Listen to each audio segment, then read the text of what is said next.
Il-Partit Laburista qed igawdi vantaġġ ta' 50,000 vot li kieku kellha ssir elezzjoni ġenerali għada. Dan hekk kif mistħarriġ tal-Malta Today ippubblikat il-ħadd irriżulta li d-distak bejn iż-żewġ partiti politiċi huwa ta' 13.7%.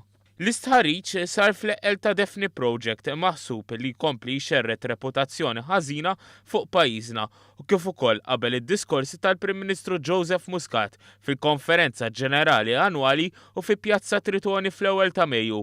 Filwaqt li l-Prim Ministru Joseph Muscat u l-Partit Laburista żammew b'saħħithom ir-riżultati li kellhom fl-aħħar stħarriġ tal-opinjoni pubblika.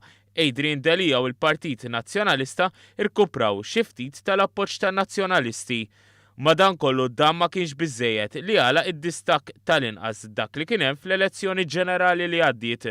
Meta mistoqsija lil min jafdaw l-aktar bejn iż-żewġ mexxejja, il-maġġoranza assoluta tan-nies għażlu lil Prim Ministru mexxej Laburista Joseph Muscat bi 48.6% filwaqt li kienu biss 27.2% li qalu Adrian Delia. Bekk id-distak bejn iż-żewġ mexxejja politiċi huwa ta' 21.4%. Fir-rapport tagħha l-Malta Today innutat ukoll li anke il-Prim Ministru ntwera b'mod ċar li jgawdi vantaġġ fost l-etajiet kollha u fost il-livelli ta' edukazzjoni kollha.